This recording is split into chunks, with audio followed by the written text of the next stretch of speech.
Hari ini yang mau diinformasikan adalah gimana caranya kita di tahun 2045 Indonesia adalah negara superpower. Udah ya, itu adalah tema hari ini. Kenapa kita bilang ada yang penting dari Bosman hari ini mau mengumumkan sesuatu. Yaitu kita ingin tahun 2045 pada saat Indonesia 100 tahun, Indonesia Emas, Indonesia menjadi negara superpower, bukan sekedar negara kaya lagi. Negara superpower. Kita nggak bisa tumbuh hanya 5% atau 7% seperti janji-janji kemarin di dalam kampanye. Nggak bisa. Kita tumbuh harus lebih powerful dari angka-angka itu. Terus bagaimana membuat ini berdaulat gitu ya? Oke, sahabat semua. Saya ada beberapa informasi sebelum kita masuk ke topik ke sana, bahwa kita tahu saat ini negara-negara sudah kena herd immunity-nya dan kita masih belum. Dan penting untuk kita memberi informasi adalah begini. Sahabat, saya mengingatkan kita masuk ke topik berikutnya setelah tadi ini masuk. Jadi beberapa kali kita kalau naikin informasi di IG, toto bisa hilang gitu ya. Kemudian di sosmed yang lain seperti YouTube, channel kita sering di warning, sering diperingati dan hilang. Di Facebook, jadi kita udah berapa kali hilang, terus 7 kali kita diperingati Facebook, IG, Twitter kita hilang, terus YouTube kita pernah hilang gitu ya. Dan ternyata saya baru memahami setelah algoritma teman-teman melihat dan dilaporkan, ternyata cara menghilangkannya gampang. Begitu mereka tidak ingin video atau tulisan segala macam itu, sekelompok buzzer adalah menginformasikan, melaporkan bahwa ada unsur porno, ada unsur dan lain sebagainya, sehingga pemilik sosial media yang tidak bisa berbahasa Indonesia itu pokoknya dapat laporan, terus mereka kasih peringatan kita gitu ya. Agaknya ide-ide kita ini sudah mulai menakutkan baik globalis di internasional ataupun pemikiran bernegara. Padahal kita tidak berniat untuk revolusi, berkudeta. Kita ingin negara kita utuh dan kita ingin negara kita menjadi negara berdaulat di 2045. Kita tidak tergantung pada negara asing gitu ya. Yang kita tanyakan misalnya pada saat kita taat, tapi TKA asing masuk. Anda datang deh jam 12 malam, jam 2 malam ke Soekarno-Hatta ya, pakai masker ya, sama disinfektan. Anda bisa lihat ada 300 orang, 500 orang, terus mereka nggak ada karantina. Pertanyaan sederhana, kenapa nggak dikarantina sih gitu aja? Segitu kuatnya pendukung mereka-mereka ini, yang saya nggak tahu pejabatnya mungkin sakti sekali gitu ya. Sehingga waktu kita peringati, kenapa mereka bisa masuk? Kenapa kita taat terus mereka asing bisa masuk, terus mereka bisa ikut bersama-sama commercial flight dengan warga negara Indonesia lainnya? Mereka tidak bisa berbahasa Indonesia. Dan jawabannya adalah jangan macam-macam. Suruh diam kau gitu ya, karena nanti kalau negara itu tidak mau invest di Indonesia, Indonesia bisa rugi. Itu kalimat yang benar-benar menurut saya, lo gila ya, jangan gitulah. Emang satu-satunya negara ngolong itu memang Tiongkok apa? Segitu taatnya gitu? Enggak gitulah, jangan berkata begitu. Kita bukan anak-anak lah. Berbicara yang lebih elegan sedikit, dengan data, dengan santun, jangan membentak, jangan menghardik gitu ya. Kita bertanya juga baik-baik ya, kasih jawaban aja gitu ya, bahwa nanti kita urus, kasih yang manis lah gitu. Kita udah capek saling bentak, saling curiga gitu, udah capek gitu. Bernegara elegan sedikit, statement lah, jadi negarawan lah. Jangan jadi pedagang, ada cuan, ada untung segala macam gitu ya. Ya lu untung, gua kagak gitu ya, apalagi rakyat gitu ya. Itu kami bertanya gitu ya. Kami dapat apa? Udah asetnya hilang, tanah air kita hilang, diambil barangnya, kita cuma dapat apa? Dapat pajak gitu. Buktinya kita tetap dipajakin tuh. Terus apa? Dari apa untungnya gitu ya? Terangin aja, ini untungnya segini. Kalau kita yang tahu adalah aset kita hilang, nikel kita gone, digantikan dengan apa gitu. 20 tahun lagi, Anda ingat, saya pernah ke Nauru. Nauru tuh negara menarik. Dulu dia penghasil P2O5 atau fosfat. Wah, kayanya bukan main. Tapi beberapa 20 tahun yang lalu Nauru kehilangan fosfatnya karena dikeduk habis. Ya sudah, sama Amerika waktu itu, dikeduk habis. Negaranya miskin, hidupnya tinggal dari pariwisata aja saat ini. Naurunya kehilangan asetnya. Anak cucunya cuma bilang, oh dulu kita menghasil fosfat ya, gitu ya. Jangan sampai anak cucu kita bilang, Eyang, dulu Indonesia menghasil nikel ya? Nikelnya di mana ya? Tahu, kita dapat apa waktu nikel itu dijual? Nggak dapat apa-apa, kita dapat virus gitu ya.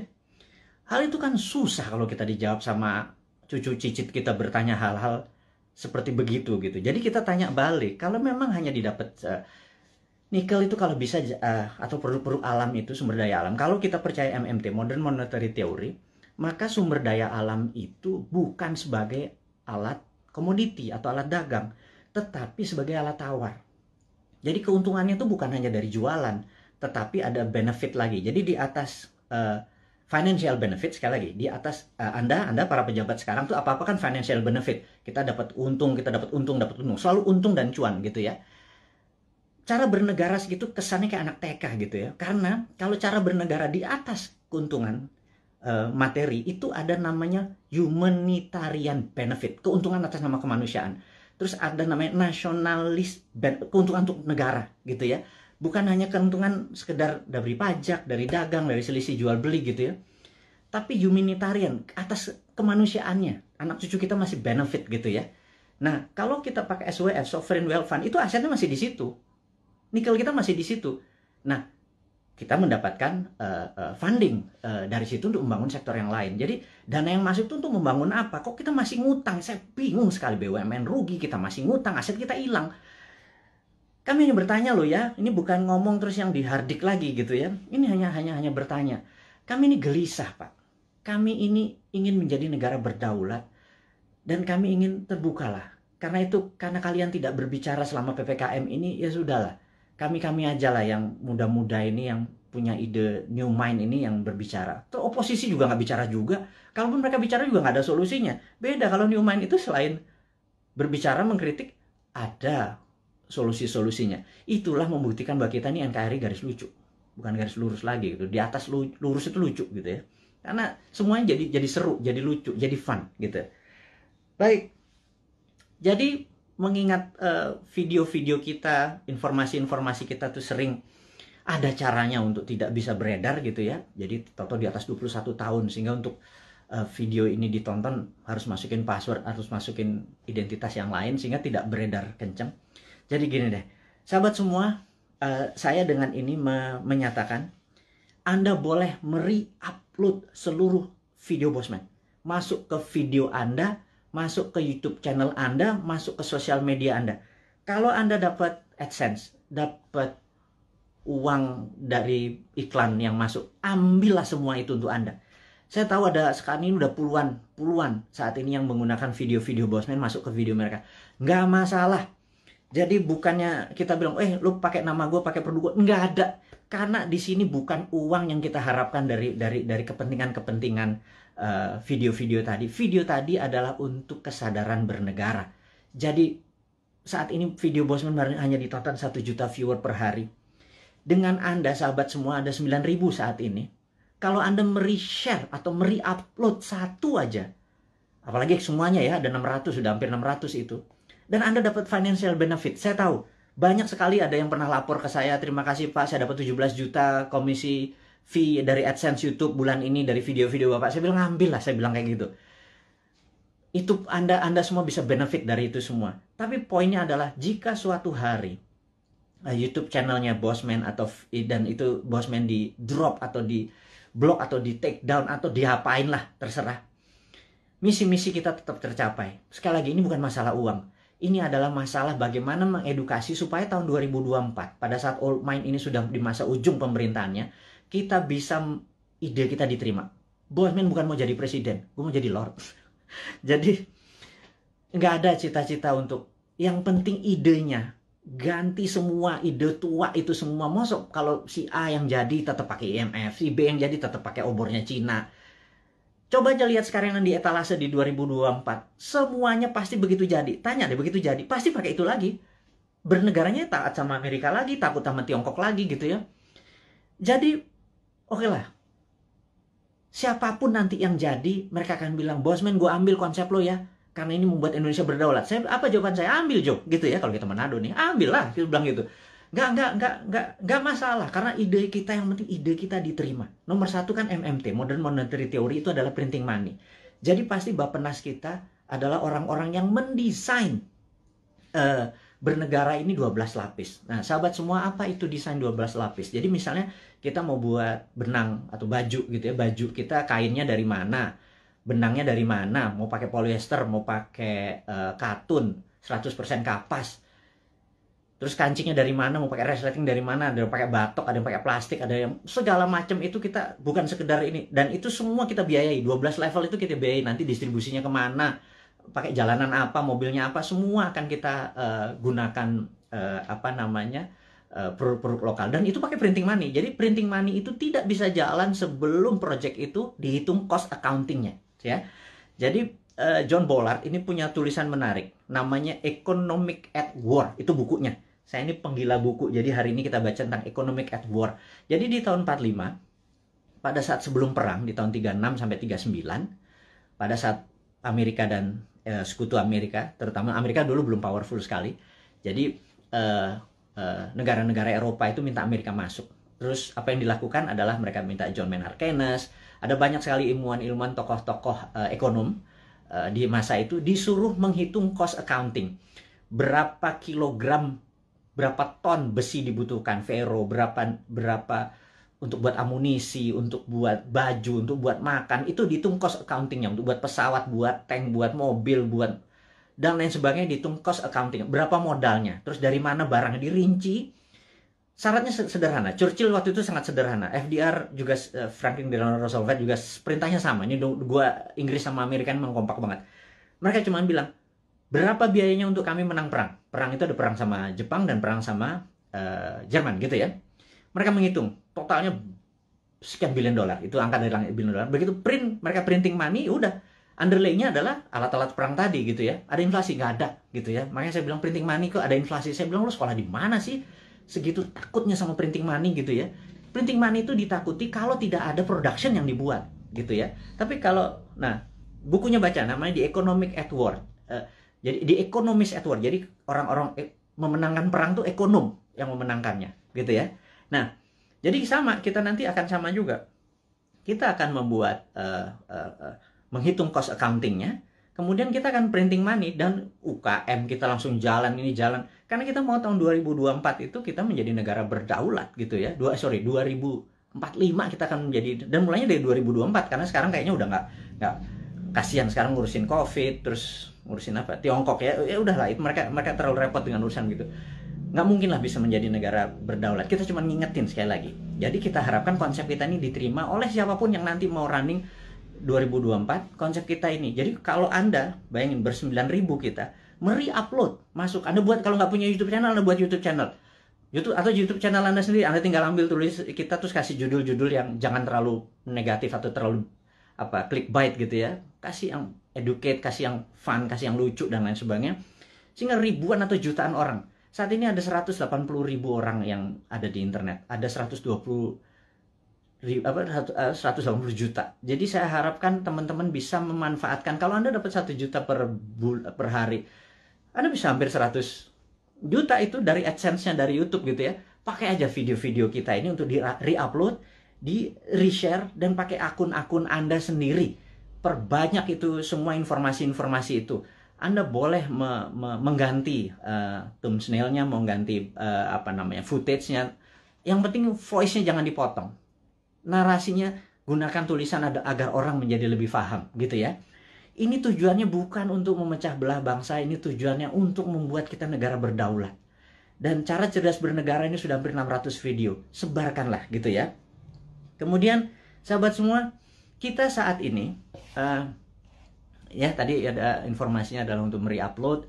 Anda sangat diizinkan menggunakan nama Anda, video-video Bosman. Saya harapkan ada 9.000 sahabat ini punya 9.000 akun yang masing-masing taruh semua videonya Bosman, dan Anda dapat faedah yang sama. Sekali lagi, kita baru mencapai mungkin 1% dari populasi. Bayangin dari 180 juta orang yang punya akun di sosial media atau internet, menggunakan internet ini, baru 1 juta yang kita capai. Masih kecil sekali. Gimana caranya 100 juta bisa menonton video ini? Dan kalau 100 juta bisa menonton video ini melalui Anda punya channel, ya Anda yang dapat duitnya loh. Bicara itu aja dulu. Di masa pandemi seperti begini susah bergerak, ya udahlah, YouTube channelnya Anda aktifkan gitu ya. Mudah-mudahan jadi faedah ini bersama. Dan saya mengingatkan bahwa saat ini kita tahu bahwa kita berperang, dunia saat ini berperang. Contohnya lagi, bisa dibayangkan bahwa di dunia yang Perang Dunia Pertama, yaitu tahun 1914 sampai 1918, 4 tahun. itu Perang Dunia I. Kemudian Perang Dunia Kedua 40 sampai 45, 5 tahun. Dan kita tahu 2016 waktu Trump menyatakan menjadi presiden, 2017 Trump declare war ke Tiongkok. Tapi bukan world war, bukan perang dunia, tetapi adalah economic warfare dengan salah satu strateginya menggunakan trade war, perang dagang. Itu terjadi, dan begitu itu terjadi maka di tahun 2017 sahabat semua ingat, kita mengingatkan dengan waktu itu belum pakai YouTube, di 2019 kita mengingatkan bahwa everything start with the economic warfare, diakhiri dengan military war gitu ya. Dan di tahun 2020 untuk menjatuhkan Trump, globalis dan Demokrat Amerika menggunakan tool yang namanya biological warfare, yang namanya COVID, untuk menyerang Amerika. Dan pada saat itu yang disarankan oleh mereka menggunakan masker. Tapi Trump punya analisa sendiri bahwa kalau peristiwa dari Spanish flu itu ada 3 gelombang. Jadi gelombang pertama tertinggi, kedua agak rendah, ketiga terendah. Tapi virus pertama tuh paling lemah, kemudian agak kuat, terakhir yang paling kuat gitu ya. Nah, jadi pada saat terlemah ini semua orang terpapar aja supaya tingkat herd immunity-nya tercapai. Dan yang terjadi oleh Trump dilakukan adalah dibebasin aja, toh mereka punya operating sistem dari kesehatannya terbaik di dunia. Dan ternyata terbukti sekarang 49%, 49,1 di Amerika menggunakan herd immunity natural. Dan ini adalah, ya tapi sekali lagi Trump kalah dengan 4 negara bagian yang dalam tanda petik dicurangin katanya. Tapi itu negara Amerika, bukan negara kita. Tapi dia adalah salah satu polisi dunia yang berkepanjangan. Ternyata Biden ini mengambil konsepnya Trump untuk masih berperang juga dengan Tiongkok. Jadi, dan itu adalah perang dunia negara. Kita nggak ikut-ikutan. Tetapi kita di dunia ini perang dengan makhluk yang tidak kelihatan, yang namanya virus corona atau COVID gitu ya. Jadi begitu dunia saat ini menjadi satu rasa dan perang bersama, inilah yang menarik.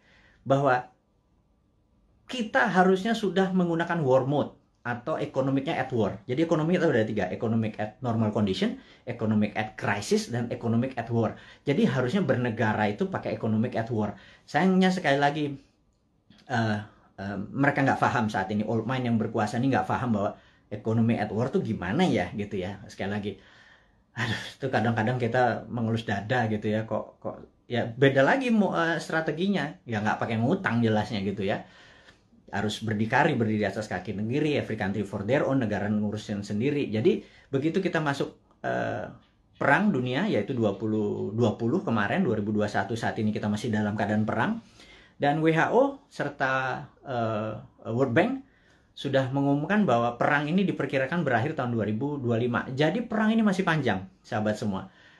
Perang ini kan perang besar itu kan ada battle perang, pertempuran kecil gitu ya. Ini masih banyak di Jawa sekarang, di Bali itu masih ada pertempuran kecil. Dan kita harus memenangkan pertempuran itu untuk memenangkan peperangan. Jadi bayangin kalau kita baru selesai tahun 2025. Jadi baru sebagian yang tahun 2022 lepas sebagian, 2023 lepas sebagian, dan lain sebagainya.